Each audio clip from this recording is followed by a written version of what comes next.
Hi, welcome to It's Time to Review Something.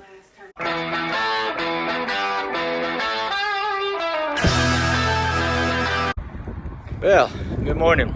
Welcome back to my channel. It's time to review something. Today's a little bit different. I'm actually looking and testing out the new Indian Challenger. I've been debating on the bike between a Road King, and then I saw the videos on the new Challengers and the Dark Horse. And the gentleman up here explained a lot of good accessories, even though some people say there's not. I don't bling my bike out with a lot of stuff, and but what I'm looking at is comfortability to ride, the sound system, the nav systems, and everything else is going to have to ride. Unfortunately, I didn't bring my camera that mounts on the bike because it doesn't mount on this bike. It's not mine. So there'll probably be no video of me actually riding it here shortly. But we will talk about the bike once I give it a whirl here. But the guy here so far is pretty good. There's only one salesman on our location here in Hopkinsville, Kentucky. And he's very generous, very good guy, explains everything to me the best he can. And what I like about it is he didn't know one answer, so we'd have to check with somebody else, which is good, because one person cannot know every little detail in life. So we're going to take a peek at that. We're going to ride that, and then I'm going to give you more review. I've got a list of accessories, so what I'll probably do is talk to you a little bit more in depth when I go home and put this thing on there where I can sit at my desk, read my notes, and we can go from there. Okay, so let's go ride the Challenger. All right, here we go. So let me show you what I got. The Challenger, it's on. It's a nice looking bike so far. I'm not keen on white, but that's okay. This little button down here, and let me see right there is my gas tank opener and tour pack opener. This is what I like the most. Flip that open, that's your battery tender. I mean, you can't beat that with a stick. The nav system's on. I'm going to play with the windshield, get used to that. As you can see, it goes up and down. I want to try the buffering and see how well it works, how it doesn't work. And you can adjust it to whatever you need to go. It's pretty quiet. I don't need a loud bike anyway. A lot of people ain't fond of the total blackout. I am, but that's just me. I mean, you do got the logos in chrome out there, or silver color. Tour packs unlock and lock. They unlock and lock with the remote or the key, it doesn't matter. Antenna placement, light, little strap I guess is to hang on to for the wife, huh? No, I don't know. But we're gonna get this thing on the road here shortly. He went to get a dealer's plate. We're gonna test out the sound and everything and see what it sounds like. Let me show you here, right here by itself. But we're Tennessee, and we won't be silent. It just breaks my heart when someone I know is struggling. I can't be silent about it anymore. Pretty damn good sound compared to what I got. We're going to see what it sounds like on the highway. Well, let me turn this thing down a little bit. So far, the handling on this thing has been excellent. The windshield goes up and down. It's been beautiful. The radio controls to go from station to station, that is an issue for me a little bit, not too much. As I said, you reach down here, that's your USB charger, right? Pocket. I talked to him. You got two cords. I got a USB, and I guess that's an automatic gate stick in the USB cord. So I don't see two cords. I thought there was two. My key fob obviously is in here. It's got to go. Sorry. So I guess you take this thing out, and that's exactly where your nav button comes in. But I don't see a USB separate for the phone. Okay, that's not a big deal either. I thought there was two cords. That's a misunderstanding on my part. So anyway, I'm gonna finish this ride. And like I said, I love the gauges in front. Can tell me how fast I'm going. Over here is gonna tell you what gear you're in, etc., how many miles you've gone, the range. Everything is right there in front of you. I don't have to guess at anything. And of course, you can toggle through your different bike modes. Right there, tells me my compass, all that, how many miles are on the bike, etc., how many miles are left for the fuel. The range is 446. It says I got 157 miles. So I'm not quite, oh, this is my oil. This is my battery, and then the mileage. And of course, you can customize this any which way you want. This is what I like. Built-in garage door opener.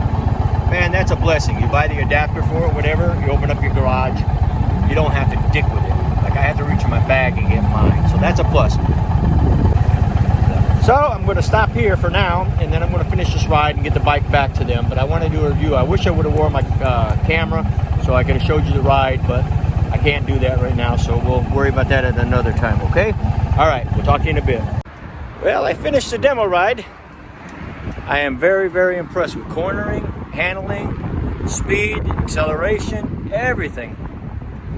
So far it beats the Road King. I hate to say that. It is an amazing bike here. I don't know why this radio is still on. Oh, okay. Anyway, the bike was still on. I had to make sure how to shut it off. Overall, the Challenger is a very, very good bike. Like I said, I hate to say it's better than the Road King, but we're going to make more review. I'll talk about it when I get to the house. Hi, good people. Welcome back to my channel. And I want to wrap this thing up here right now. I just rode the Chieftain. This bad boy right here. And the Dark Horse Challenger. And my perspectives on it. Well, I will tell you what, as a Harley guy for years, I've always used to think, man, my dream bike was going to be that Road Glide and everything about that Road Glide. But let me tell you, after riding the Chieftain, the Challenger from Indian, it surpasses my opinion. Once again, this is just me. It's 120% better than Harley. The performance, the handling, the acceleration, the shifting. I have neuropathy, as you all know, so shifting wasn't the easiest for me on the Harley. Finding neutral and all that stuff, not a problem with the Challenger here, the Dark Horse. I was going click, click, click, up and down, cornering. I hit one corner, it said 15, 25 miles an hour. When I looked down, I was still at 45 when I hit the bank and turned. Did not have to lean the bike all the way over. The bike just it flowed through the corners. It flew down the road. Now, when I rode my Ultra Classic, I would ride, and like today, it is extremely windy, as you saw in the video. The wind would actually blow me and the bike, boom, left or right, you know, depending on where the wind was going. Now, my helmet moved on this one, but the bike stayed steady. I don't know if the wind wasn't strong enough or what the conditions were to change it, but I will tell you what, it did not move, and that's what I cared about. Responsive to turning, responsive to straightening back out and continuing on the curve. So, I tried the rain mode. Acceleration was a little slower, less responsive, which was good. If you're in the water and the rain, you really don't want to hit the gas and haul ass and watch the bike slide out from under you. So any kind of road conditions that are wet or nasty, that rain throttle control is pretty good. Standard to me was just like the riding the Road Glide, riding my Ultra trike over here, etc. Very good response. Tad bit better, I think, than Harley. But when you put it in the sport mode, and the guy warned me, says, do not use, this would be Mike down at the JPM here in Hopkinsville, Kentucky, up the road on the other side of the state line for us. He says, don't do sport mode in the parking lot. You just don't want to, and I understand why. So I'm coming up on the highway. Speed limits increase, of course. So I hit the sport mode, got on the ramp, right up we went. That thing was smooth. It was fast. It was good. It did not want to feel like it wanted to throw me off the bike. It kept me with the bike. I cannot tell you the feeling other than you need to go out and ride one yourself and test it out. The bike itself is just, it's a good looking bike. Good gas mileage, about the same as you would get on a Harley. Ultra Classics, anywhere from 210 to 220 miles on a tank of gas. What I liked about this one, as you're sitting there in front, the gauges are in front of you, how fast you're going, your RPMs, how much fuel you got left. Everything is right there in them two little gauges. On my Ultra, I got my speedometer, I got my tachometer, I got my gas gauge, I got this gauge, I got 5 gauges to look at, and I have to look down. You know what I mean? I have to pretty much glance down, and if the sun has a glare, it will glare that screen out. This did not glare. It did not. I could see it all the time. That's what I like. It had the little sunscreen. What I liked about it, the radio was closer to me and down below. And I talked to Mike when I got back and left on the bike. I said the only issue I found was that button for the stereo. You could not change channels that much. And He knew it when he left, and he said they're going to get that fixed anyway. There's something wrong. But then again, you got to stop and think. This bike is on the showroom. People go in there and play. Some people don't know how to play. So it's not Indian. It's not the dealership. It's just people who go in there and play with things they don't know how to do. And there's a lot of buttons on that thing, but there's less than I thought there was watching the videos. Sorry I did not do a ride video on it. I will do another update on the Indian Challenger, the 2022, once they have their demo day over there. I really, really want to go ride one. I'm going to mount the camera on my chest, video the ride, and narrate it through the software here. Overall, ladies and gentlemen, the Challenger to me will be my next bike. I'm not going to get fans once. I'm going to tell my grandson about that bike, if you're going to get a bike. And I'm actually going to dump the Harley as soon as I can. What I probably want to do is I probably want to get the Challenger for me to play with on the self, and if I ride with my wife, we'll use the trike. I can do myself without a problem.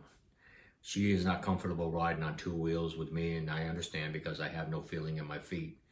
But I put my foot down with this one, and the bike didn't roll. Oh, the kickstand, while I'm on it. Dude, you put the kickstand down, you put the bike down, it's good. Every time I put the kickstand down on the Harley, it slides forward into that lock position. It scares the shit out of me like it's going to fall down. Yes, you get used to it, but I don't like it. This one here, kickstand's down, the bike is solid. Now, what's nice about this versus the Harley, if you're not smart enough and you accidentally forget to put the kickstand up, as you ride, the kickstand will go back up underneath and no damage. Unlike the Harley, where it'll drag and probably damage something, okay? But like I said, this is my review. It's a positive review on the Indian Challenger. There's a lot of videos out there of people riding them. I highly recommend you go on YouTube and watch their videos because they actually talk more in depth about it and they ride. I only did this for an hour up there. About 10-15 minutes on the floor. Got the bike out for me, and then I rode it for an hour, and I just almost came home with it. I made the wrong turn, not on purpose. And I looked, I said, oops, the dealership's behind me. So I had to make a U-turn in another area and come back up to meet them too. So anyway, thank you for watching my channels. You know the drill. If you like me, give me a thumbs up. The opposite if you don't. And subscribe if you could, please. I would love to hear from you. I would love to hear your experiences on the Challenger. I just had a long half-hour conversation with my buddy Larry up north, and he's going to be looking at it too. So ladies and gentlemen, thank you. Have a safe and wonderful weekend. And ride safe if you're out riding. Thank you.